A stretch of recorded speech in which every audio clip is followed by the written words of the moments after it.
नमस्कार दोस्तों, कैसे हैं आप लोग। मैं हूं विनायक कोहली और इस बार लकीली मैं लाया हूं एनवीएस टीजीटी एसएसटी में रैंक 1। गाइस, इससे पहले आपने इस वीडियो का पार्ट 1 देखा होगा जिसमें मैंने अपने इंटरव्यू प्रिपरेशन का सारा एक्सपीरियंस बहुत कॉम्प्रिहेंसिवली आप लोगों को बताया। इस वीडियो में मैं बताऊंगा वो चीज़ें जो मैंने इस इंटरव्यू प्रिपरेशन के दौरान और अपने इंटरव्यू से सीखी, जो चीज़ मैंने आगे केवीएस में इम्प्रूव करी और जो भी लाइफ में आगे आने वाले इंटरव्यूज़ होंगे उसके लिए मेरे पास एक अच्छा एक्सपीरियंस मुझे मिला। इस वीडियो के जो टोटल 10 पॉइंट्स होने वाले हैं, मैंने 10 पॉइंट्स लिख के रखे हैं। ये 10 पॉइंट्स 10 पिलर्स रहेंगे एक अच्छी इंटरव्यू प्रिपरेशन के लिए। और इनमें से जो पहले 7 पॉइंट्स हैं that will be useful for every interview, because वो जो पॉइंट्स हैं वो जनरल हैं। लास्ट के 3 पॉइंट्स हमारी इंटरव्यू जो टीचिंग के होते हैं, टीचिंग इंटरव्यू प्रिपरेशन के लिए बहुत स्पेसिफिक रहने वाले हैं। तो बिना किसी देरी के हम शुरू करते हैं, लेकिन सबसे पहले प्लीज़ इस चैनल को सब्सक्राइब कर लीजिए। अक्सर मैं इस चैनल पर बाकी लोग के इंटरव्यूज़ और साथ में अपने ट्रैवल के वीडियोस भी डालता हूँ, हिस्ट्री के वीडियोस डालता हूँ, क्योंकि मुझे जो भी चीज़ें अच्छी लगती हैं मैं आप लोगों के साथ शेयर करना चाहता हूँ, मैं डालता हूँ। लेकिन अब धीरे धीरे मैं इस चैनल पर जो है मेरे जैसे एस्पिरेंट्स हैं उनकी गाइडेंस के लिए वीडियोस डालना चाह रहा हूँ। जो चीज़ें मैंने सीखी हैं पढ़ाई के दौरान, जो भी है मतलब मैं वो डालूंगा। तो आप लोगों को नोटिफिकेशन आए इसलिए आप बेल आइकन क्लिक कर लीजिए। वीडियो को ज़्यादा से ज़्यादा टीचिंग एस्पिरेंट्स के साथ, बाकी लोगों के साथ शेयर करिए और चैनल सब्सक्राइब कर लीजिए। आइए शुरू करते हैं। सबसे पहला point and the most important one, मतलब मैं कहूँगा कि ये जो पॉइंट है ना, आप अगर बाकी सारे 9 पॉइंट्स भी भूल जाओ लेकिन ये एक पॉइंट अगर याद रखो तो वो आपका इंटरव्यू के लिए बहुत हेल्पफुल रहने वाला है। वो है कॉन्फिडेंस। जी हाँ, आत्मविश्वास। अब आप कहेंगे सर ये चीज़ तो सबको पता है, हर कोई कहता है यार कॉन्फिडेंट रहना इंटरव्यू के लिए, इसमें नई बात क्या है। नहीं, नई बात है। मैं ज़्यादा समय नहीं लूँगा, शॉर्ट में बताता हूँ। देखिए, अब इस समय मैं वीडियो रिकॉर्ड कर रहा हूँ, ठीक है। मैं इस वीडियो के लिए जितनी मर्जी प्रिपरेशन कर लूँ, लेकिन इस वीडियो के टाइम अगर मैं कॉन्फिडेंट नहीं होऊंगा तो मैं ये वीडियो रिकॉर्ड नहीं कर पाऊँगा। इसीलिए आप जब भी कोई काम करने जाएंगे लाइफ में, हम जब कोई काम करने जाते हैं, हम जितनी मर्जी प्रिपरेशन कर लें, हम जब तक अंदर से कॉन्फिडेंट नहीं है हम उस काम को अच्छे से इम्प्लीमेंट नहीं करेंगे। अब सर आप कहेंगे सर लेकिन कॉन्फिडेंस लाए कैसे हैं। तो कॉन्फिडेंस लाने के ना यार, ऐसा है, देखो, मैं कोई बचपन से कॉन्फिडेंस लेके नहीं पैदा हुआ। मेरी लाइफ की कुछ ऐसी घटनाएं हैं जो शायद मैं कभी किसी के साथ शेयर नहीं करूँ। उनमें से एक, मतलब कॉन्फिडेंस से रिलेटेड, उनमें से एक ये भी है कि मैं स्टेज पे जाकर, मेरा एक कॉम्पिटिशन था, इंटर स्कूल कॉम्पिटिशन था काफ़ी इंपॉर्टेंट, मैं बिल्कुल ब्लैंक हो गया था और मैं कुछ नहीं बोल पाया था। वो एक पोइट्री कॉम्पिटिशन था, मैं पोएम्स लिखता हूँ, वीडियो पे भी डालता हूँ, यूट्यूब में भी आप सुन सकते हैं। लेकिन उस दिन के बाद से मैंने अपने को 8th क्लास की वो बात है, मैं काफ़ी रोया, सब हुआ, लेकिन मैंने खुद को एनालाइज़ किया कि मेरा कॉन्फिडेंस क्यों कम हुआ। सबसे पहली चीज़ जो कॉन्फिडेंस के लिए इम्पोर्टेंट है ना, वो है कि आप जब तक जो चीज़ आप करने जा रहे हैं उसके लिए प्रिपेयर नहीं होंगे तब तक आप में वो कॉन्फिडेंस आएगा ही नहीं। तो आपको पहले एक सर्टेन लेवल ऑफ प्रिपरेशन करनी है। अब प्रिपरेशन में भी प्रॉब्लम क्या होती है कि हमने अपने लिए बहुत बड़ा टास्क ले लेते हैं कि यार हम ना सब कुछ करके जाएंगे। अब जब इतनी सारी चीज़ें हम अपने लिए बना लेते हैं ना, जब हम कोई दायरा नहीं रखते हैं, कोई बाउंड्री नहीं रखते हैं, तो हम उसको कवर नहीं कर पाते। अब हम जब कवर नहीं कर पाते हैं तो हम लोग जो है कंफ्यूज हो जाते हैं और फिर कंफ्यूजन के कारण हमारा कॉन्फिडेंस लो हो जाता है, क्योंकि हमें लगता है यार वो छूट गया, वो छूट गया, वो छूट गया। इसीलिए इम्पॉर्टेंट चीज़ ये है कि आप एक दायरा बनाए प्रिपरेशन का, लिख के रखें कि यार मैं इतना पढ़ूंगा और इससे ज़्यादा मैं नहीं देखने वाला, चाहे मेरा कितना भी मन करे। तो जब आप वो दायरा बना लेंगे और आप उसको टिक कर लेंगे, उसके बाद भले या थोड़ा बहुत एक्स्ट्रा देख लें, लेकिन आप में वो कॉन्फिडेंस आ जाएगा। दूसरी इंपॉर्टेंट चीज़ होती है प्रैक्टिस। अब इस पॉइंट को मैं बाद में भी टच करूँगा प्रैक्टिस के, लेकिन कॉन्फिडेंस के लिए आपको जो काम आप करने जा रहे हैं, चाहे आप मॉक टेस्ट लगा रहे हैं या आप मॉक इंटरव्यू दे रहे हैं, घर में प्रैक्टिस कर रहे हैं, वो प्रैक्टिस जब तक नहीं होगी ना, कॉन्फिडेंस नहीं आएगा। और तीसरी बहुत इंपॉर्टेंट चीज़ जो कॉन्फिडेंस के लिए होती है ना, वो होती है कि आप अपने ऊपर कितना विश्वास रखते हैं। देखो, जब तक कोई ऐसी बात नहीं है जिसके लिए आपको शर्म नहीं आ रही है, जब तक कोई ऐसी बात नहीं है जिसके लिए आप खुद को गुनहगार फील नहीं कर रहे, तो फिर टेंशन किस बात की है। हमारे में कॉन्फिडेंस की कमी तभी आती है जब हम ना शर्माते हैं, हमें लगता है कि हम किसी के सामने हम कम हैं, किसी से हम कम हैं, तब हमें कॉन्फिडेंस की कमी आती है। और हम लोग ने अगर कोई गलती की होती है तब हमें कॉन्फिडेंस की कमी होती है। ये चीज़ का ध्यान रखना है कि अगर आपने कोई गलती नहीं करी है और आप अगर शर्मा नहीं रहे हैं तो कॉन्फिडेंस अपने आप आएगा। खैर, अगर आप चाहते हैं कि मैं कॉन्फिडेंस पर ही एक अलग से वीडियो बनाऊँ, क्योंकि मुझे लगता है कि ये काफ़ी ब्रॉड टॉपिक हो जाएगा, तो आप प्लीज़ कमेंट सेक्शन में लिख देना। सेकेंड इंपॉर्टेंट पॉइंट जो आने वाला है वो है clarity of concepts and subject. देखिए, आप जब भी किसी इंटरव्यू के लिए जा रहे हैं तो आप इस बात का ध्यान रखिए, ये मैंने अपने एक्सपीरियंस से सीखा है, मैं गलत हो सकता हूँ, मेरे में कमियाँ हैं, मुझे पता है मुझे इंप्रूव करने की ज़रूरत है, लेकिन जो मैंने सीखा है कि जब भी आप किसी इंटरव्यू के लिए जा रहे हैं, वो इंटरव्यू किस चीज़ के लिए है, जो उसका मेजर पोर्शन है। जैसे मैं गया टीजीटी एसएसटी के लिए, तो SST was the major theme. तो आपको ये देखना है कि जो मेजर थीम है ना, उसके बारे में आपको क्लैरिटी होनी चाहिए। मान लीजिए आप साइंस का इंटरव्यू देने जा रहे हैं और आपको बेसिक एनसीईआरटी के चैप्टर्स ही क्लियर नहीं है, या मैं अपनी अपने एसएसटी की बात करूं तो मुझे चैप्टरों के नाम ही नहीं पता है, मुझे किताबों के नाम नहीं पता है, या मैंने चैप्टर्स रीड नहीं करे हैं, या मेरे से बेसिक चीज़ें जैसे कि इंडिया का जो है एरिया कितना है, 3.28 मिलियन स्क्वायर किलोमीटर, तो ऐसी चीज़ें आपके मुंह पे होनी चाहिए, ठीक है ना। जो है एटमॉस्फेरिक लेयर्स कौन सी हैं, धरती के जो कोर है वो किससे बना है, ये बेसिक चीज़ें जो है, मैं एसएसटी की एग्जांपल दे रहा हूँ, आपको बेसिक चीज़ें पता होनी चाहिए।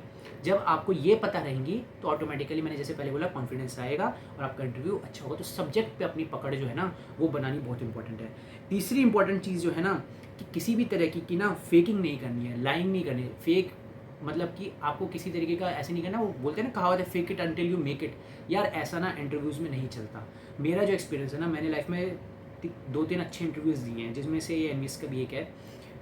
आप ना वहाँ पे जो पैनल बैठे हैं ना, वो बहुत इंटेलिजेंट है आपसे, वो पहचान जाता है कि कौन इंसान जो है वो दिखावा कर रहा है और उसकी असलियत क्या है। और जैसे जैसे इंटरव्यू का टाइम बढ़ता जाता है ना, वैसे वैसे आपकी असली पर्सनैलिटी बाहर आनी भी शुरू हो जाती है। तो यार कभी भी ना स्टार्टिंग से ही ना किसी तरीके की फेकनेस मत करना, झूठ मत बोलना। झूठ तो मुँह से बोलना ही मत कि आपको ये चीज़ आती है या आपको ये चीज़ पता है, आप वहाँ फंस जाओगे। तो जो भी बोलना, उसी के बारे में बोलना जो आपको पता हो, सटीक बातें बोलना, सही बातें बोलना, और जो आपकी पर्सनैलिटी है बिल्कुल वैसी ही पर्सनैलिटी रखना। फॉर एग्जांपल एनवीएस के इंटरव्यू में मेरी पर्सनैलिटी जैसी है, मैं अभी जैसे आपसे बात कर रहा हूँ, ऐसी ही पर्सनैलिटी में लेके गया था। और इनफैक्ट मैं बोलूँगा कि मैं थोड़ी काइंड ऑफ उनके आगे ना थोड़ा सा चाइल्डिश ही मैं रहा। चाइल्डिश पता नहीं सही वर्ड है नहीं, लेकिन मैं उनसे थोड़ा सा अपने को ना झुक के रहा, कि मैंने अपने को दिखाने की कोशिश नहीं करी। तो उन्होंने भी मेरे को उस बच्चों की तरह ही, मेरे को अपने बच्चों की तरह, जैसे एक नया कैंडिडेट रहता है उसी की तरह मेरे को उन्होंने ट्रीट भी करा। इस चीज़ का थोड़ा ध्यान रखिएगा। चौथा बहुत इंपॉर्टेंट पॉइंट जो है वो है अवेयरनेस अबाउट योर सराउंडिंग्स। अगर आपने मेरा पहला वीडियो देखा है, जो कि मैं रेकमेंड करता हूँ, प्लीज़ मेरा पहला वीडियो ज़रूर पूरा देखना, आपको बहुत चीज़ें सीखने को मिलेंगी। उसमें मैंने जो इंपॉर्टेंट बात बताई है वो है कि जब मैं इंटरव्यू के लिए जा रहा था, तो मैंने अपने एनवीएस का जो इतना अच्छा स्कूल बना हुआ है, उसका गार्डन, उसकी साइंस लैब, ये सब चीज़ें मैं नोटिस करता हुआ रहा था। जो ओपन उन्होंने साइंस लैब बना रखी थी, ऐसी चीज़ें मैं नोटिस करता हुआ रहता। तो हालांकि उन्होंने मेरे से उससे रिगार्डिंग क्वेश्चन पूछा नहीं, लेकिन मैंने बाकी लोगों का भी देखा है, यूट्यूब पे भी वीडियोज़ हैं, कि अक्सर इंटरव्यूज़ में आपसे क्वेश्चन पूछ लेते हैं। जैसे मेरे से उन्होंने क्वेश्चन पूछा था कि who was the education minister at the time of Rajiv Gandhi. अब ये अवेयरनेस का क्वेश्चन है। आप जब भी कोई चीज़ पढ़ो या आप जब भी कहीं जाओ, थोड़ा सा अवेयर रहिए। खासकर इंटरव्यू वाले दिन अवेयर रहिए। आपने क्या खाया, क्या पहना, ऐसी चीज़ों के बारे में आप अवेयर रहेंगे, तो आप में ना वो, अगर वो कुछ आउट ऑफ द वे पूछ भी लेते हैं तो आप उसका आंसर दे पाएंगे। पाँचवीं जो इंपॉर्टेंट चीज़ है वो है read about everything you belong to. इसका मतलब ये है कि आप कौन से स्कूल, बल्कि स्कूल से भी पहले आप जिस शहर में पैदा हुए हैं, आप जिस शहर में, जिस जगह आप इंटरव्यू देने जा रहे हैं, आपकी स्कूलिंग कहाँ से हुई, आपके पेरेंट्स, आपके भाई बहन, आपका फैमिली बैकग्राउंड, ठीक है, आपकी सब्जेक्ट, और उसके बाद आपने कोई हॉबी अगर आपने सीखी है तो वो हॉबीज़ के बारे में, जितनी भी चीज़ें आप जिनसे बिलोंग करते हैं, जिनसे भी आप आज तक किसी भी ऑर्गेनाइजेशन के साथ जुड़े, जो भी हुआ, इन सब चीज़ों को ना यार अच्छे से पढ़ के जाना। क्योंकि जब आप पढ़ के जाते हो ना इनके बारे में, तो अगर वो लोग कोई भी क्वेश्चन पूछ लेते हैं ना और आपको उसका आंसर नहीं भी आता है, तो आप कहीं से भी ना कुछ चीज़ों को कनेक्ट करके आप एटलीस्ट कुछ ठीक बात बोल पाते हो उनके आगे। अगर आप बिल्कुल ही ब्लैंक होगे ना, तो वो चीज़ ना अच्छा इमेज नहीं देती है, आपकी अच्छी इमेज नहीं उनके सामने बनाती है। तो जो भी चीज़ों से आप बिलोंग करते हो उनके बारे में अच्छे से, फॉर एग्जाम्पल मैं जितने भी इंटरव्यूज़ देने गया हूँ, मैं उस दिन की ये तक देख करके गया कि उस दिन कोई स्पेशल इवेंट तो नहीं हुआ था, या उस जगह की कौन कौन सी ऐसी, भोपाल में गया था तो मैंने भोपाल के बारे में उसकी हिस्ट्री पढ़ी थी। क्योंकि नेक्स्ट पॉइंट जो है हमारा वो 6 पॉइंट इसी बारे में ही है कि have a history, geography, polity, society approach. ये अप्रोच ना बहुत फ़ायदा देगी। ये सिर्फ एसएसटी के लिए नहीं है, सबके लिए। आप किसी भी जगह जा रहे हो ना, या आप कोई भी चीज़ की प्रिपरेशन कर रहे हो पॉइंट के लिए, आपको इंटरव्यू के लिए, तो आप उसकी ना ये देखो कि उसका इतिहास क्या है। फॉर एग्जाम्पल भोपाल में गया था तो मैंने भोपाल की हिस्ट्री पढ़ी थी कि बेसिक हिस्ट्री, ज़्यादा डीप में नहीं, बेसिक, कि कि भोपाल कब इस्टेब्लिश हुआ था, तो राजा भोजपुर के उन्होंने किया था। फिर मैंने रानी कमलापति के बारे में पढ़ा। फिर उसके बाद मैंने वहाँ पे जो मुगल्स के जो सबॉर्डिनेट्स थे उनका शासन वहाँ रहा, उसके बारे में मैंने पढ़ा। वहाँ की लोकल ट्राइब भी रहती थी, उसके बारे में मैंने थोड़ा देखा था। वहाँ के लेक्स, फिर उसके बाद मैंने वहाँ की ज्योग्राफी के बारे में अच्छे से पढ़ा। वहाँ पे कौन से गवर्नमेंट इंस्टीट्यूट से इनके बारे में नहीं जाना, मतलब मैं भोपाल के बारे में पढ़ के गया था। सिमिलरली मैं दिल्ली के बारे में अच्छे से पढ़ के गया था कि दिल्ली के कौन कौन से गेट्स हैं, क्या है, ये सब मैं देख के गया था। तो उससे ना आप में वो चीज़ झलकती कि यार अगर आपको पूछना है ना तो आप पूछ लो, वो आप में दिख जाता है उनको। तो अक्सर वो फिर पूछते भी नहीं है, जैसे उनको पता लग जाता है ना ये कैंडिडेट प्रिपरेशन करके आया है, उतना पूछते नहीं है फिर। और ये जो अप्रोच है ना, ये आपको आपकी ओवरऑल एग्जामिनेशन की प्रिपरेशन में भी हेल्प करेगी, ठीक है। उसके बाद जो है 7th इंपॉर्टेंट पॉइंट जो आता है वो आता है आपकी स्पीकिंग स्किल्स। अब देखो यार, स्पीकिंग स्किल्स ना एक हफ्ते में, 2 हफ्ते में या महीने भर में डेवलप नहीं होती है, ये सालों का प्रोसेस है। आज मैं आप लोगों के आगे बोल पा रहा हूँ, तो आप मेरे पुराने वीडियोज़ उठा के देखना, आपको रियलाइज़ होगा कि मैं जो है इससे कह सकते हैं कि आज मैं कितने अच्छी तरीके से बोल पा रहा हूँ, मैं पहले इतना अच्छा नहीं बोल पाता था। तो आप अभी से प्रैक्टिस करिए, मिरर के आगे प्रैक्टिस करिए बोलने की, पेरेंट्स के आगे प्रैक्टिस करिए, भाई बहनों के आगे, फ्रेंड्स के आगे। कैसे प्रैक्टिस करनी है? ऐसे जैसे आम बोलचाल की भाषा, ये नहीं, फॉर्मली बात करने की प्रैक्टिस करनी है। लैंग्वेज इतना बड़ा रोल नहीं प्ले करती है। आपको इंटरव्यू हिंदी में देना, आप हिंदी में दो, इंग्लिश में देना है, किसी भी रीजनल लैंग्वेज में देना है, लेकिन इंपॉर्टेंट चीज़ ये है कि आप उस बात को अच्छे से रख पा रहे हैं, सही वर्ड्स यूज़ कर पा रहे हैं, अच्छी भाषा का प्रयोग करते हुए टू द पॉइंट बोल पा रहे हैं, ये चीज़ इंपॉर्टेंट होती है। तो अपनी स्पीकिंग स्किल्स पे काम करना है। तो गाइस, ये थे 7 जनरल पॉइंट्स। अब हम टीचिंग स्पेसिफिक इंटरव्यूज़ के लिए 3 इंपॉर्टेंट पॉइंट्स डिस्कस करेंगे। जो इनमें से 8th पॉइंट कह लो या 7th पॉइंट कह लो टीचिंग के लिए, वो ये है कि आपके पास ना अच्छा टीचिंग स्टाइल होना चाहिए। अब जब वो लोग आपको ब्लैक बोर्ड पर पढ़ाने को बोलेंगे ना, तो आपके पास टीचिंग का स्टाइल हो।